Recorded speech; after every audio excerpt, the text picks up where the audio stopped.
we need better to understand a little bit what's happening in Poland. Let me start there. The problems are a little bit different from, I think, how you put them. And Europe, in my view, is a lot better than the situation you have characterized. Let me read you the rankings of life satisfaction for 150 countries. I'll just start at the top of the list. Finland, Denmark, Switzerland, Iceland, Netherlands, Norway, Sweden, Luxembourg, New Zealand gets in there, number 9. Austria, Australia, Israel, Germany, Canada, Ireland. Europe has the best standard of living in the world. Okay, this is extremely important. This is an accomplishment. This is not just a casual good luck. This is an accomplishment of European performance. Let me read you the list of progress towards the Sustainable Development Goals. Finland, Sweden, Denmark, Germany, Belgium, Austria, Norway, France, Slovenia, Estonia, Netherlands, Czech Republic, Ireland, Croatia, Poland, Switzerland, United Kingdom, Japan.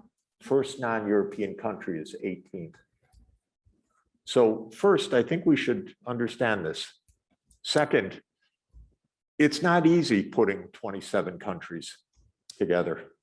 This is really a remarkable fact of giving up sovereignty consciously by national politicians over time. It's actually, I have all the frustrations, but from outside, I also see it as a quite remarkable process, the best in the world of neighbors getting along, really learning the lesson of disaster. We had Chancellor Merkel here yesterday in Rome in this interreligious celebration. She did a great job, no question. What a mature, stable person. I will say, for all of the trials and tribulations and mistakes of normal politics, that was maturity for quite a long period of time, which we need, which Germany needs. The election just now, AfD barely, after all the fear of the surging right, as far as I understand it, did not show. We're going to have almost surely a social democratic leadership of a very nice man and a very good politician and a very good government, I believe, coming. Government, the election in Norway produced a solid social democratic election result. In Italy, the mood is vastly improved. Prime Minister Draghi is a world-class leader, and a lot of good things are happening. Now, look, I'm not complacent at all about the world, but I think that the reason I took the floor is what is very painful and strange for me is I worked nonstop for years for Poland, Hungary, Czech Republic, others to join the European Union as fast as possible. That was my mission for 10 years of my life, to get European Union expansion.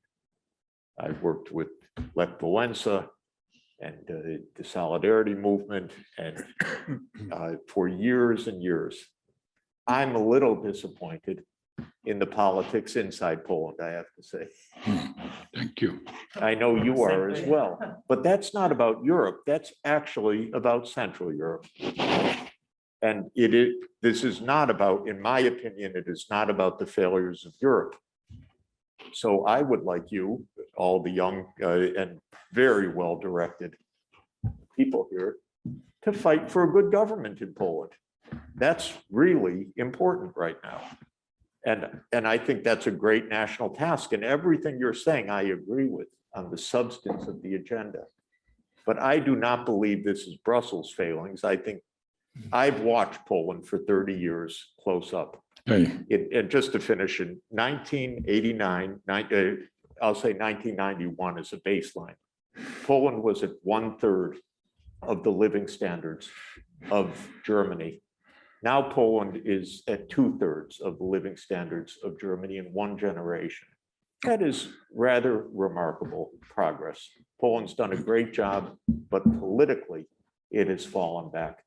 And that is a question that I would put on the table also, but I think a challenge for you.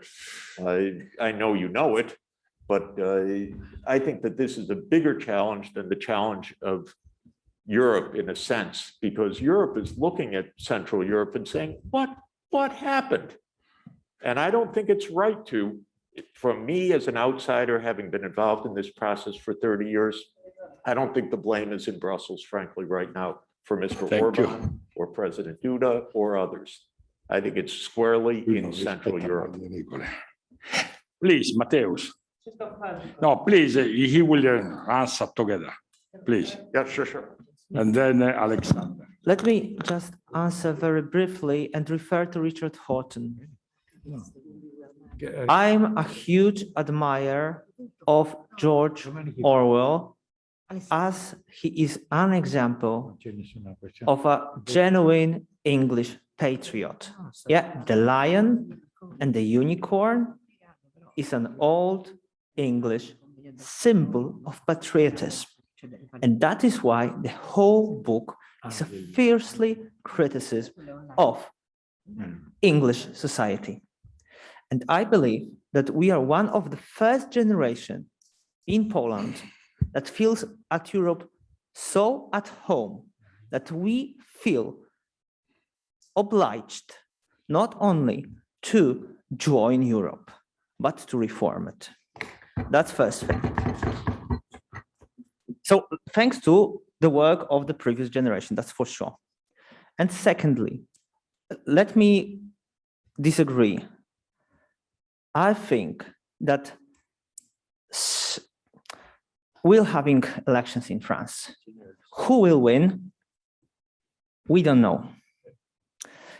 France is not a Central European country. So I'll stop here. Alexander. I would add, because But it's not England. Nothing. not English. Yes, That is Brexit. You need Or Poland Brexit. to understand Anglo-Saxon has not in this life. Please, Alexander. okay. I don't want to polemize with the Professor Sachs, because we are agree in the many things you have said today. So, but I want to just clear one thing, because we have some background in Poland. We are, Of course. we are active in many fields. So the European activity now today in last month is essential for us, but we have our obligation, of course, in our soil. And I have, for example, in my own portfolio, the occupation of 7 universities in protest of some policies of Polish government. So yes, we are.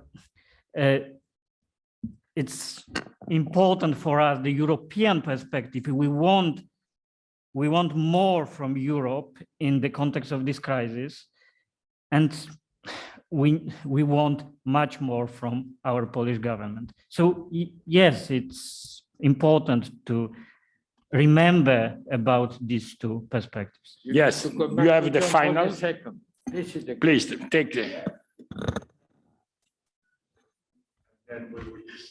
Please. Right. So I think, Professor Sachs, we need to disentangle and not mix up causes and consequences. For example, is Italy or Greece responsible for the wrong construction of the Eurozone? That is a monetary union without a fiscal union. We could take a look at the debt crisis 2008 and say, oh, this is a Southern Europe crisis. No, it was a European crisis and also not a Brussels crisis, European as a whole. Now, what happens in Central Europe is also a problem, and we spoke on some of the problems. Let's say the issue of the transformation, how it went. There were social costs, very big ones, and we're feeling it only later, 30 years later. And we have stuff like, for example, the problem of wages and inequality that drives some workers to travel to the West. So again, these are problems on European scale, and that's why we're coming here as European citizens to discuss them. And we have our own battles back home to fight. I think we all share it at this table. Thank you. Please, now, Christian, you want to answer? Yes, very briefly, because I hope we're gonna all make it for Professor Mazzucato 10 past 5. But yes, I also don't disagree with a lot of what Professor Zaks said, and I hope my appreciation for European projects did ring at least a little bit for everybody. And all the more precious it is, all the more responsibility there is for us to protect and strengthen what's good in there. But let's not kid ourselves. People, the Gilets jaunes in France, or people who go in the street in other parts of Europe, this is not just irrationality. This is not just Facebook and Russian propaganda. In this irrationality, there is a rational element. There's a kernel of real discontent that has real base, and that's the possibility of having a worse worse life prospects, at least in parts in the regions, in some socioeconomic demographics. That's feeling that your life is just not going to be that great, and that's just a reality we have to face. We have to address.